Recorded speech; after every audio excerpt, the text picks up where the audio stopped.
Federico e Mariana, rispettivamente un figlio del generale e una giovane suora, due ruoli un po' atipici per voi e vi chiedo quanto vi siete, come vi siete adattati, come è stato interpretarli?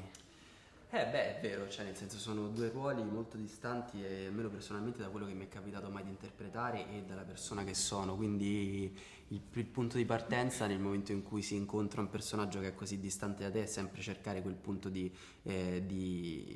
unione che ti può cucire un po' il personaggio addosso e io l'ho trovato partendo dallo studio sulla sceneggiatura, soprattutto quando viene raccontata appunto la parte finale nella parte finale del film in cui cade diciamo l'armatura e la maschera di Vittorio e si può intravedere quella che è la sua umanità e la sua paura nei confronti di quello che poi è stato un ruolo sociale che gli è stato in qualche modo che in qualche modo lui ha subito dal contesto familiare che ha vissuto, quando lui in realtà poi è una persona che avrebbe potuto svilupparsi e in qualche modo anche realizzarsi in tanti altri modi, invece per essere visto dalla figura paterna ha scelto la via politica, la via del soldato, delle armi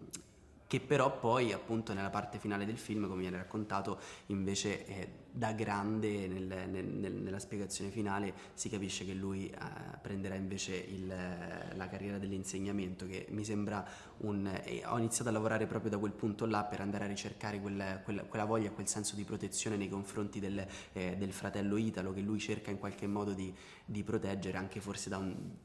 un destino di crescita e di sviluppo che invece lui ha subito da parte del contesto familiare. E quindi partendo da quella base là, ovviamente arricchendolo poi con il contesto storico e con anche la ricerca su quelli che erano le tipiche magari movenze storiche e atteggiamenti dei soldati fascisti, insomma ho cercato di renderlo un po' più tridimensionale come personaggio e di non lasciare una mera, diciamo, caratterizzazione del soldato fascista. Sì, interpretare una suora non mi era mai capitato, quindi è stata un'esperienza molto, molto nuova e poi con questa, insomma, con leggerezza, ecco, farlo con leggerezza è stato difficile perché non sapevo veramente come approcciarmi a questo abito monacale, infatti cioè, mi sono fatta dare il vestito dalla costumista per iniziare un attimo a sentirmi comoda in quest'abito, con questo velo e devo dire che è stato molto difficile. Tra l'altro, cioè, io sono stata anche in un convento di suore per cercare un attimo di prendere proprio, di capire come loro si sentissero, no? E quindi sono partita dal costume e poi piano piano, grazie alla sceneggiatura, anche con Claudio, abbiamo lavorato proprio sul rapporto che lei poteva avere anche con questa bambina e insomma mi sono divertita tanto, è stata una bella esperienza. La filmografia su queste tematiche, diciamo, nel cinema è abbastanza ampia.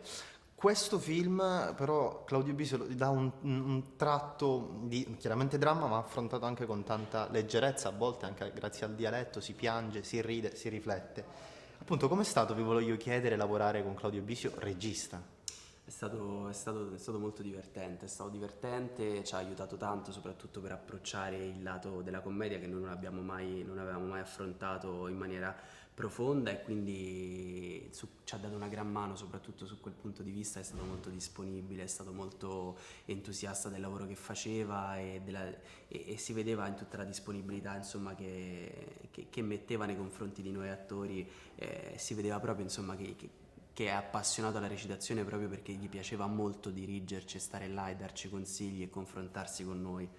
Sì, no, è stato molto, molto bello, molto entusiasmante, molto, molto nuovo anche come modo proprio di approcciarsi al lavoro, almeno per quanto mi riguarda, perché era un modo che veramente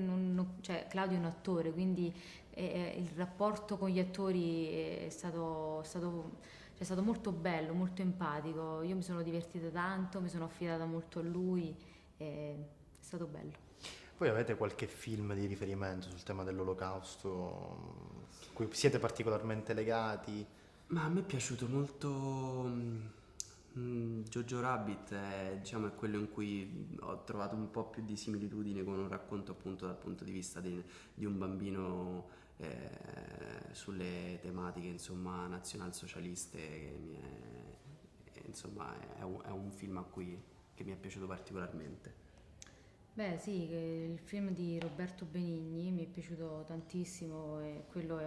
e anche lì si affronta un tema così delicato anche con leggerezza, quindi sì, quel film mi ha colpito tanto, ma ce ne sono tanti altri che hanno raccontato questa tematica così importante e così tragica, ecco. Però sì, quello forse è stato uno che mi ha colpito particolarmente. Grazie mille ragazzi. Grazie.